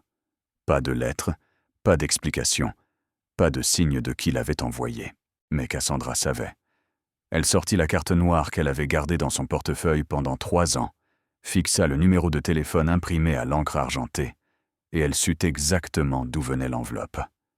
Elle n'appela pas, elle ne tendit pas la main, mais elle ne rendit pas l'argent non plus. Elle le traita comme un fil invisible, un rappel que quelque part là-bas, quelqu'un la surveillait toujours, la protégeant toujours à distance. Cassandra se releva. Elle retourna à l'école, compléta son diplôme et fut diplômée avec mention en soins infirmiers. Elle obtint un emploi à l'hôpital St. Mary, travaillant l'équipe de nuit. L'équipe la plus difficile dont personne ne voulait, mais qu'elle accepta sans hésitation. Elle travaillait 12 heures par jour, parfois plus. Pas parce qu'elle aimait le travail, mais parce qu'elle avait besoin de l'épuisement pour l'empêcher de penser à ce qu'elle avait perdu. Les enveloppes continuèrent d'arriver chaque mois pendant les 7 années suivantes. Cassandra ne dépensa jamais cet argent. Elle stocka tout dans une boîte sous son lit, comme un trésor secret, comme la preuve que la nuit d'orage où elle avait 17 ans n'avait pas été un rêve. Elle emménagea dans un petit appartement à Boston, près de l'hôpital, et vécut seule, sans amis proches, sans amoureux, sans personne assez proche pour voir les cicatrices qu'elle cachait à l'intérieur. La cicatrice sur son poignet gauche s'estompa avec le temps, mais elle portait toujours un bracelet pour la couvrir, par habitude, par besoin de se rappeler la nuit où elle avait failli mourir et l'homme qui l'avait sauvée, Alexander Castellano. 10 ans passèrent et elle ne le revit jamais. Pourtant, il n'y avait pas un seul jour où elle ne pensait pas à lui, à ses yeux gris acier, sa voix grave et impérieuse, la façon dont il la regardait comme si elle était quelque chose de précieux. La carte noire resta dans son portefeuille, le numéro de téléphone mémorisé, bien que jamais composé, jusqu'au jour où une lettre arriva d'une maison de retraite et tout commença à changer. Cassandra était assise dans son petit appartement de Boston, la lettre de la maison de retraite Maple Grove posée sur la table de la cuisine, l'écriture tremblante de son père, gravée sur du papier bon marché. Elle avait lu la lettre encore et encore, pendant 3 jours, et chaque fois qu'elle le faisait, ses émotions montaient comme des vagues s'écrasant en elle.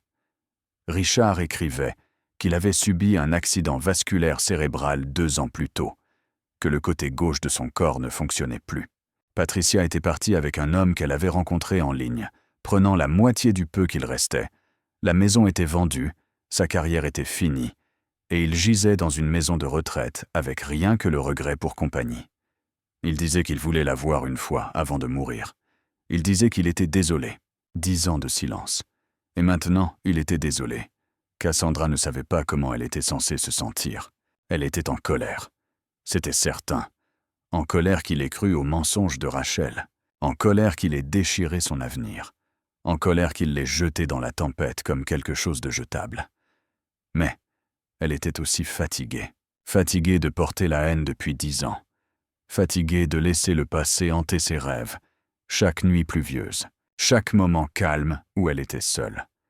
Elle avait besoin de quelqu'un à qui parler. Quelqu'un qui comprenait ce qu'elle avait traversé. Quelqu'un qui n'était pas juste un collègue poli ou un voisin distant. Et avant qu'elle ne puisse s'en empêcher, sa main attrapa son portefeuille, sortit la carte noire usée sur les bords par le temps et fixa le numéro de téléphone qu'elle avait mémorisé depuis 10 ans, mais n'avait jamais osé composer. Ses doigts tremblaient alors qu'elle entrait chaque chiffre. Son cœur battait la chamade alors que le téléphone sonnait. 1 fois, 2 fois, 3 fois.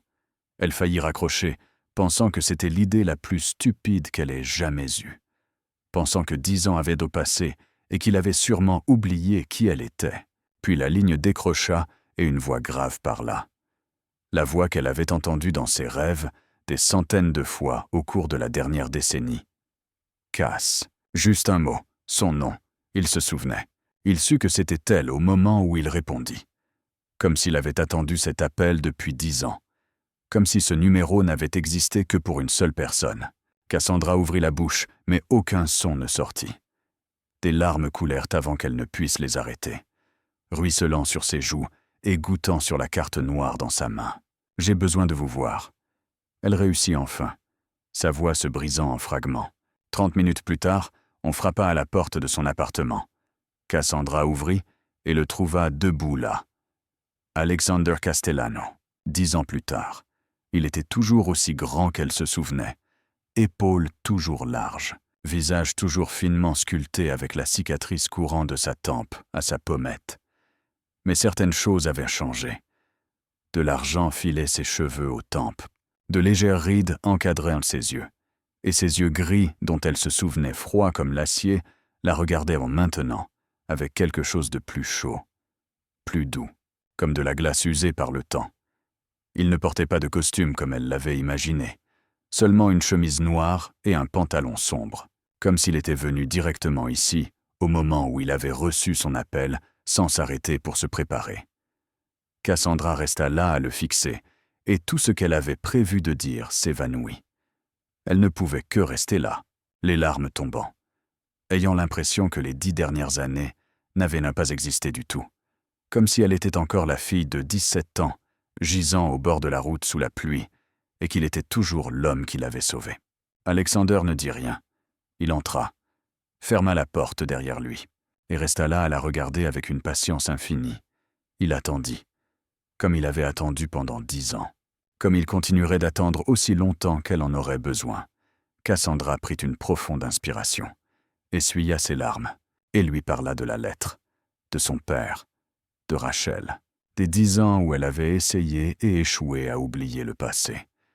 Il écouta sans interrompre, sans jugement, lui donnant toute son attention comme si ce qu'elle disait comptait plus que tout au monde. Et quand elle eut fini, quand elle lui demanda ce qu'elle devait faire, Alexander la regarda avec ses profonds yeux gris et dit quelque chose dont elle se souviendrait pour toujours. « Tu ne vas pas le voir parce qu'il le mérite. Tu y vas parce que tu mérites d'être libéré de la haine.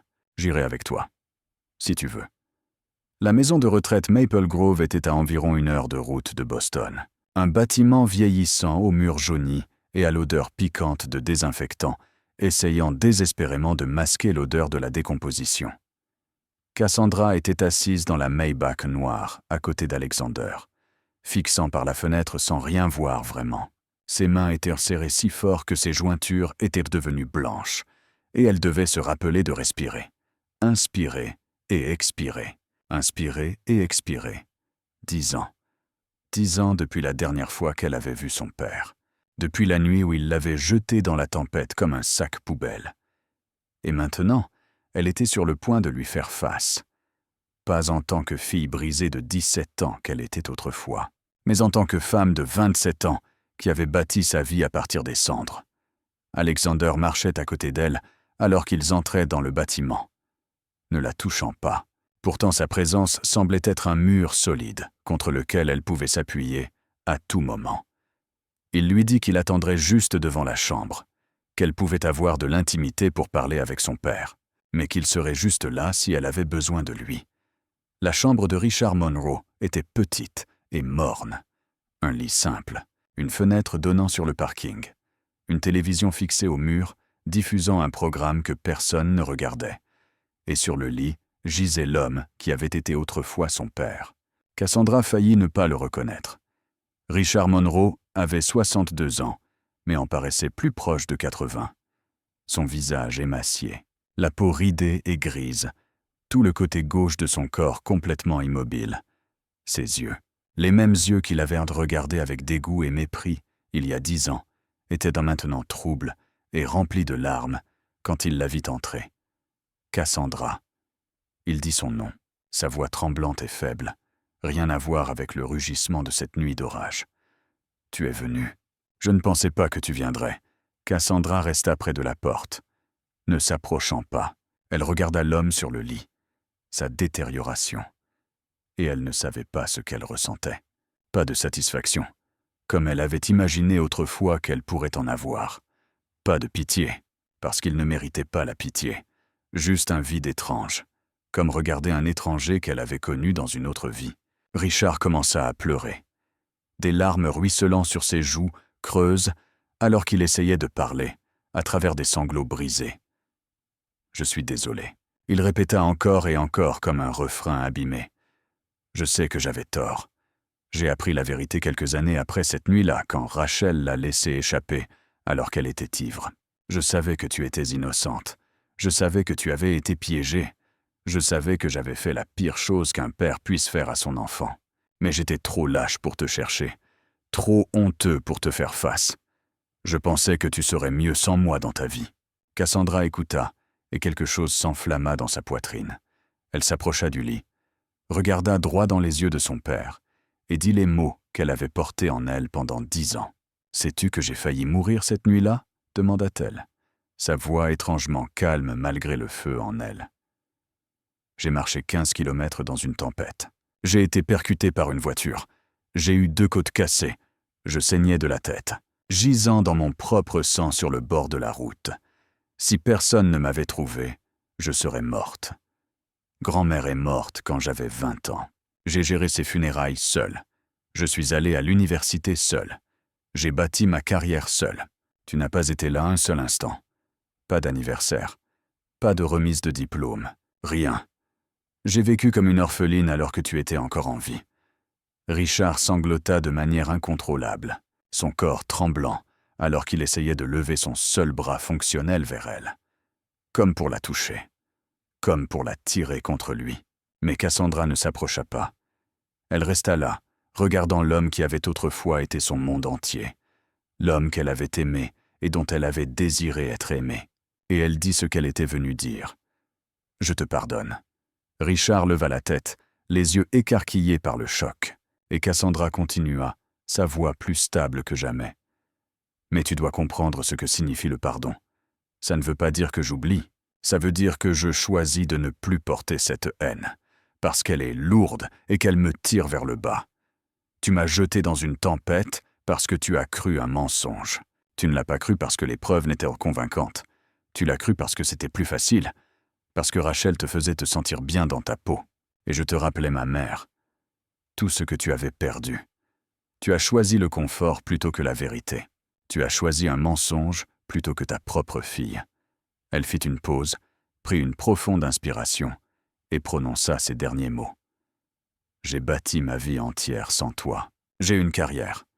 Je me suis faite toute seule. J'ai une vie que j'ai créée par moi-même. Je suis heureuse, papa, même si tu n'étais pas là. Et tu devras vivre avec ce que tu as fait. Ce fardeau n'est plus le mien.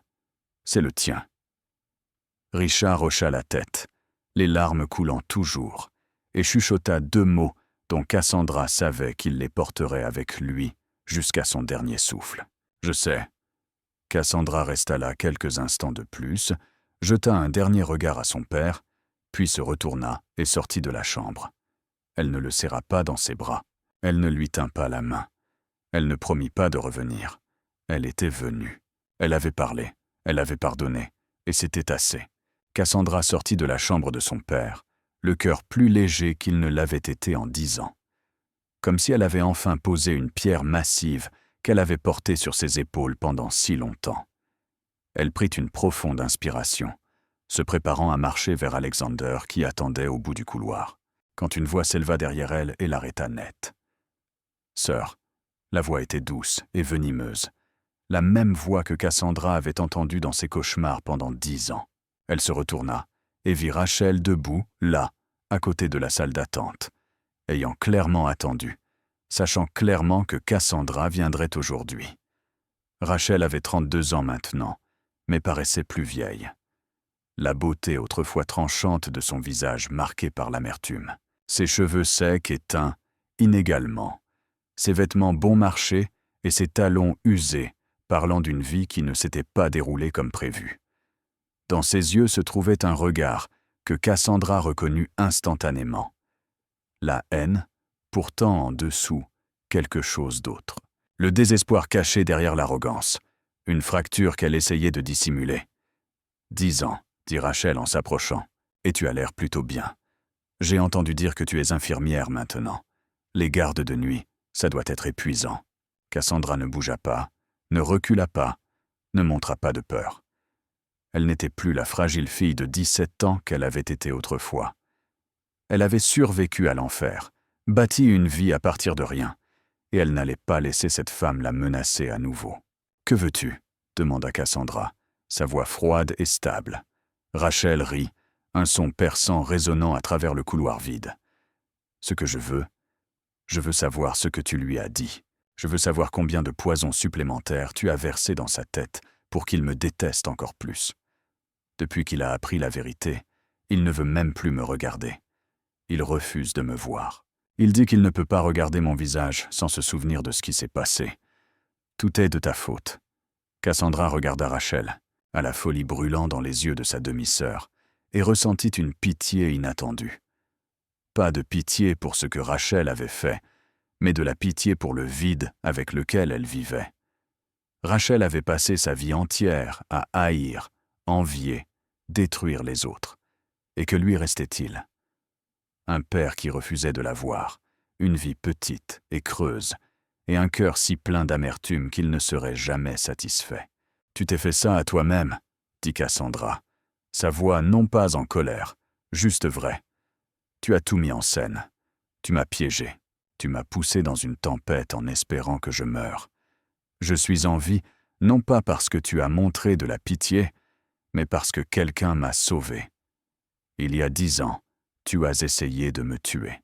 N'apparais plus jamais devant moi. » Rachel devint pâle, puis rougit de rage.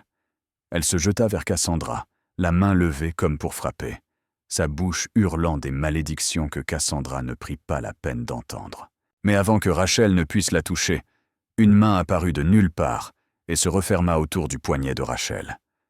Alexander se tenait là, grand et impérieux, son regard si froid que l'air lui-même semblait gelé. Il ne parla pas, il n'en avait pas besoin. Sa présence seule suffisait à laisser Rachel figée sur place. Rachel le regarda, le costume coûteux, la montre valant des dizaines de milliers à son poignet, la cicatrice coupant son visage anguleux, et elle comprit. Ses yeux s'écarquillèrent de terreur. Ses lèvres bougèrent, mais aucun son ne sortit. Elle savait qui il était. Tout le monde dans la ville savait qui était Alexander Castellano. Et maintenant, elle comprenait pourquoi des hommes en costume noir avaient averti la maison Monroe il y a 10 ans. Pourquoi une rose noire était apparue sur son oreiller. Pourquoi Patricia avait fui la maison par peur. Alexander relâcha le poignet de Rachel, doucement, mais avec un mépris indubitable, comme s'il lâchait un insecte qu'il ne prenait pas la peine d'écraser. Il plaça une main sur le dos de Cassandra, un geste protecteur et abritant, et lança à Rachel un dernier regard dont elle se souviendrait pour le reste de sa vie. « Ne t'approche plus jamais d'elle. » Juste 6 mots, prononcés d'une voix plate et calme, pourtant plus lourd que n'importe quelle menace. Rachel s'effondra sur une chaise, son visage vidé de ses couleurs, ses mains tremblantes, capable seulement de regarder Cassandra et Alexander s'éloigner dans le couloir, emportant avec eux tout espoir de vengeance auquel elle s'était jamais accrochée. Cassandra sortit de la maison de retraite avec Alexander à ses côtés et ne se retourna pas une seule fois. Elle avait affronté le passé, pardonné à son père, confronté Rachel, et elle avait gagné, non pas par la vengeance, mais en vivant une vie qu'il ne pourrait jamais toucher. La Maybach noire glissa le long de la route de retour vers Boston, et Cassandra était assise en silence près de la fenêtre, fixant le dehors sans rien voir vraiment. Elle avait été forte toute la journée, forte en faisant face à son père, forte en confrontant Rachel, forte alors qu'elle sortait de la maison de retraite la tête haute. Mais maintenant, dans l'espace calme et clos de la voiture de luxe, avec Alexander assis à côté d'elle et personne d'autre pour regarder, le mur qu'elle avait construit pendant 10 ans s'effondra soudainement. Des larmes coulèrent avant qu'elle ne puisse les arrêter, glissant sur ses joues et sur ses genoux. Et peu importe à quel point elle essayait, elle ne pouvait pas les retenir. Elle pleura sans bruit, ses épaules tremblant par vagues, une main couvrant sa bouche pour étouffer les sanglots. Mais son corps la trahissait. 10 ans à tout garder à l'intérieur, à prétendre qu'elle allait bien, à vivre comme si le passé ne la touchait plus. Mais il le faisait. Il l'avait toujours fait. Chaque nuit pluvieuse, chaque cauchemar, chaque moment de solitude, le passé était là, tapis, attendant l'instant où elle deviendrait assez faible pour craquer. Alexander ne dit rien. Il fit seulement signe au chauffeur de se garer et resta là où il était, silencieux, la laissant pleurer. Il n'offrit pas de réconfort creux, ne dit pas que tout irait bien, ne fit rien d'autre que de rester là, à côté d'elle, comme un mur solide contre lequel elle pouvait s'appuyer. Et ce silence, assez étrangement, était exactement ce dont elle avait besoin. Quand Cassandra se calma enfin, quand les larmes eurent séché et que les sanglots se furent estompés, elle se tourna pour regarder Alexander, avec des yeux gonflés et rougis. « Pourquoi avez-vous fait tout ça pour moi ?» demanda-t-elle, la voix rauque d'avoir pleuré. « Il y a 10 ans, vous m'avez sauvé. Vous m'avez envoyé de l'argent chaque mois. Vous m'avez protégé à distance sans jamais rien demander. Aujourd'hui, vous m'avez amené ici. Vous vous êtes interposé entre moi et Rachel. Pourquoi je ne suis personne? Pourquoi feriez-vous tout ça pour moi? Alexander resta silencieux un long moment, ses yeux gris fixés sur la fenêtre, sur l'horizon où le ciel virait au crépuscule. Puis il parla, sa voix basse et délibérée, comme si chaque mot portait un poids supplémentaire. Parce que cette nuit-là, je n'ai pas vu une étrangère gisant au bord de la route. Je me suis vu moi-même. Cassandra l'observa, attendant. Et Alexander, l'homme que toute la ville craignait, l'homme qui ne montrait jamais de faiblesse à personne, commença à raconter son histoire. « Je sais que ma grand-mère t'a dit ce qui s'est passé cette nuit-là, » dit-il, sa voix tombant en un murmure bas et rugueux. « Elle t'a probablement parlé de la pluie et de combien de temps je suis resté là. Mais elle ne pouvait pas te dire. Pendant 26 ans, j'ai vécu dans ce silence, paralysé par le moment où le monde s'est arrêté, et j'ai passé une vie à haïr le garçon qui ne pouvait pas bouger. » Il se tourna pour regarder Cassandra, et pour la première fois, elle vit quelque chose dans ses yeux gris qu'elle n'avait jamais vu auparavant. Vulnérabilité et honnêteté. « Mais quand je t'ai vu sur cette route, » ajouta-t-il doucement, « j'ai enfin compris pourquoi j'avais survécu. Je ne pouvais pas sauver ma mère, mais je pouvais te sauver. » Cassandra pleura à nouveau, les larmes coulant librement, mais c'était en des larmes différentes, pas de douleur ou de désespoir, mais de compréhension, de connexion avec l'homme assis à côté d'elle. Ils étaient pareils, portant tous deux des cicatrices que personne ne pouvait voir, tous deux trahis par ceux qui auraient dû les aimer le plus, tous deux seuls au monde, et d'une manière ou d'une autre, le destin les avait réunis par une nuit pluvieuse il y a 10 ans. « Merci, » chuchota Cassandra, « de m'avoir sauvé. Pas juste cette nuit-là, mais chaque année après. » Alexandra la regarda, et pour la première fois de toutes les années qu'elle le connaissait, elle vit le plus faible sourire toucher ses lèvres, rare et doux, comme la lumière du soleil perçant à travers les nuages d'orage. « Tu n'as pas besoin de me remercier, » dit-il. « Tu es la seule personne dans ma vie qui n'a jamais rien voulu de moi. Tu n'as pas peur de moi. Tu ne veux pas mon argent ou mon pouvoir. Tu me regardes juste comme si j'étais humain. C'est pourquoi je veux tout te donner. » Il se détourna avant que Cassandra ne puisse répondre, et fit signe au chauffeur de continuer. Et Cassandra resta assise là, le cœur battant, regardant l'homme à côté d'elle, sachant que quelque chose changeait entre eux, quelque chose qu'ils ressentaient tous les deux. Quelque chose qu'aucun d'eux n'était prêt à nommer à voix haute. Rachel Monroe ne dormit pas pendant 3 nuits après la rencontre à la maison de retraite. Elle resta éveillée dans son appartement loué bon marché à la périphérie de Boston, fixant le plafond écaillé, alors que la haine en elle bouillait comme un volcan sur le point d'entrer en éruption. L'image de Cassandra marchant à côté d'Alexander Castellano la hantait chaque fois qu'elle fermait les yeux. La façon dont l'homme le plus puissant de la ville plaçait sa main sur le dos de sa demi-sœur avec une protection indubitable. La façon dont il regardait Rachel avec un pur mépris, comme si elle n'était rien de plus qu'un insecte. Il y a 10 ans, Rachel avait pensé avoir gagné. Elle avait chassé Cassandra de leur vie, réclamé leur père pour elle-même, et cru que la sœur indésirable mourrait dans la rue cette nuit d'orage. Mais Cassandra n'était pas morte. Elle avait survécu, bâti une vie, et maintenant, elle avait quelque chose que Rachel n'aurait jamais, la protection du chef de la mafia le plus craint de Boston. Et qu'avait Rachel? Patricia était partie avec un autre homme, prenant l'argent et ne regardant jamais en arrière. Leur père gisait dans une maison de retraite, refusant de la voir, la traitant de meurtrière, même si elle n'avait jamais appuyé sur la gâchette elle-même. Son travail était instable, son argent presque épuisé, et chaque jour qui passait, Rachel s'enfonçait plus profondément dans l'amertume. Mais Rachel n'était pas le genre de femme qui acceptait la défaite. Elle avait passé sa vie entière à haïr, envier, comploter pour détruire tout ce que Cassandra touchait. Et si elle ne pouvait pas atteindre Cassandra elle-même, parce qu'Alexander se tenait en travers du chemin, elle trouverait quelqu'un qui le pourrait. 3 jours après la confrontation, Rachel commença à chercher.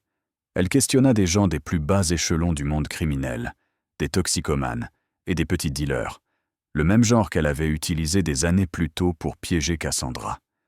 Elle demanda quels étaient les ennemis de Castellano, qui voulaient sa destruction, qui seraient prêts à l'aider à se venger. Finalement, elle le trouva. Victor Marchetti, le chef d'une bande rivale, un homme qui avait perdu 2 frères dans une guerre territoriale brutale avec Castellano 5 ans plus tôt. Victor haïssait Alexander, encore plus que Rachel haïssait Cassandra. Et quand Rachel l'approcha avec la promesse d'une faiblesse, une fille, il écouta. Rachel lui dit tout. À propos de Cassandra. À propos de ses gardes de nuit en tant qu'infirmière à l'hôpital St. Mary. À propos du petit appartement où elle vivait seule à Boston. À propos de la façon dont Alexander la protégeait comme sa possession la plus précieuse. Rachel lui dit que s'il prenait Cassandra, il pourrait forcer Alexander à faire n'importe quoi, ou tout du moins le détruire en détruisant la seule chose à laquelle il tenait le plus. Victor sourit. Le sourire d'un serpent venimeux repérant sa proie. Il accepta d'aider, non pas parce qu'il se souciait de la vendetta de Rachel, mais parce que c'était l'occasion parfaite de frapper au cœur d'Alexander Castellano. Une semaine plus tard, par une nuit bruineuse d'octobre, Cassandra termina son service de 12 heures à l'hôpital St. Mary. Elle sortit par la porte du personnel à l'arrière, le corps épuisé, mais l'esprit plus léger qu'il ne l'avait été depuis des années. Ces dernières semaines, elle et Alexander s'étaient vus plus souvent, parfois juste un dîner, parfois juste assis ensemble en silence. Mais chaque fois qu'ils se rencontraient, elle sentait quelque chose grandir entre eux, quelque chose de chaud et de sûr qu'elle n'avait jamais ressenti avec personne d'autre. Cassandra pensait à Alexander, alors qu'elle passait l'allée sombre menant au parking. Elle ne remarqua pas la camionnette noire garée dans le coin. Elle ne remarqua pas les silhouettes cachées dans l'ombre.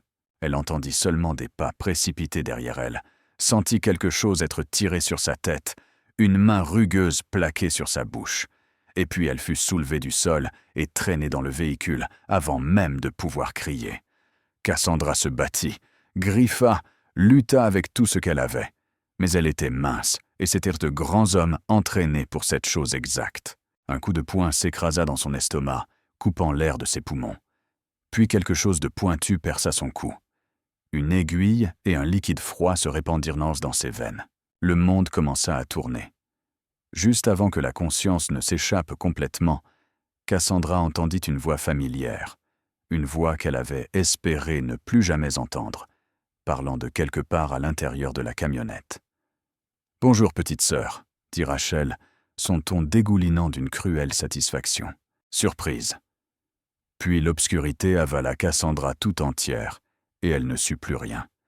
Alexander sut que quelque chose n'allait pas au moment où Cassandra ne répondit pas à son téléphone après son service. Elle l'appelait toujours quand elle débauchait, une habitude qu'ils avaient formée au cours des dernières semaines, et son silence déclencha les instincts d'un homme qui avait vécu dans l'ombre pendant 26 ans. Il appela Lorenzo, envoya des hommes à l'hôpital, et en 30 minutes, le rapport revint. Cassandra avait été kidnappée sur le parking derrière l'hôpital. Les caméras de sécurité avaient capturé une camionnette noire et des hommes masqués la traînant à l'intérieur. Et une femme sans masque, son visage clairement visible sous le lampadaire, Rachel Monroe. Alexander se tenait dans son bureau, fixant les images fixes que Lorenzo avait envoyées, et la rage en lui ne brûlait pas comme du feu. Elle gelait, froide et mortelle, le genre de colère appartenant à un tueur professionnel qui avait déjà décidé du sort de sa proie. Lorenzo entra, le visage tendu par l'urgence. « Nous les avons localisés, » dit-il. « Un entrepôt abandonné dans la zone industrielle sud. C'est le territoire de Victor Marchetti. C'est un piège, patron. Il veut que vous soyez là pour pouvoir vous tuer. Je vais mobiliser tout le monde. On va les frapper de tous les côtés et les anéantir. » « Non !» Alexander le coupa, la voix glaciale. « J'y vais seul. » Lorenzo le fixa, convaincu d'avoir mal entendu. « Seul, patron. C'est du suicide. Marchetti a au moins 30 hommes là-dedans. Il vous attend. Il veut votre mort. » Alexander regarda Lorenzo, son ami le plus proche, l'homme qui s'était tenu à ses côtés pendant 20 ans et dit quelque chose que Lorenzo n'oublierait jamais. Si elle meurt parce que j'amène une armée et qu'une fusillade éclate, je ne me le pardonnerai jamais. J'y vais seul. Si je ne suis pas de retour dans 2 heures, rasez l'endroit. Il n'attendit pas de réponse. Il prit 2 armes, les glissa dans sa ceinture et s'avança dans la nuit. L'entrepôt où Cassandra était retenue se dressait comme une bête de béton dans le quartier industriel abandonné. De faibles lumières brillaient à l'intérieur, et Alexander pouvait voir des ombres passer devant les fenêtres brisées. Il ne s'y faufila pas. Il marcha droit vers la porte d'entrée, poussa le métal rouillé grand ouvert, et entra comme s'il possédait l'endroit. Victor Marchetti était assis sur une chaise comme sur un trône, entouré de plus de 20 hommes armés, visant directement Alexander. Au milieu du sol, Cassandra était attachée à une chaise, sa bouche scotchée, ses yeux écarquillés de terreur quand elle le vit entrer seule. Rachel se tenait à côté de Victor, le visage triomphant, comme si elle avait déjà gagné. « Castellano », dit Victor avec délice. « Tu es enfin venu, seul. Es-tu fou ou juste arrogant ?» Alexander ne regarda pas Victor. Il regarda droit dans les yeux verts de Cassandra, remplis de larmes et de peur, et lui parla même s'il savait qu'elle ne pouvait pas répondre. « Je suis là. Tout va bien se passer. » Puis il se tourna vers Victor, ses yeux gris froids comme l'acier. « Laisse-la partir.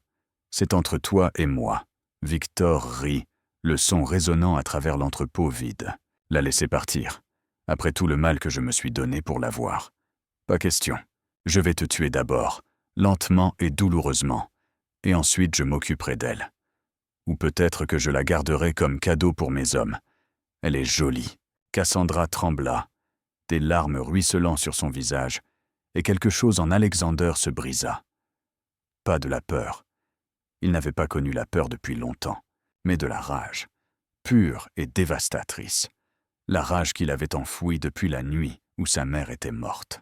Ce qui se passa ensuite se déroula trop vite pour que quiconque puisse réagir. Alexander dégaina son arme plus vite que l'œil ne pouvait suivre, et avant que Victor ne puisse donner l'ordre de tirer, les 2 hommes armés les plus proches de Cassandra tombèrent avec des balles dans le front. Le chaos explosa. Les coups de feu rugirent comme des feux d'artifice, les balles déchirant l'air.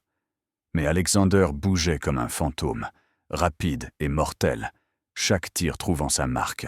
Il n'était pas un patron qui s'asseyait derrière un bureau. Il était un tueur forgé dès l'âge de 16 ans, une machine de combat parfaite que son oncle avait créée.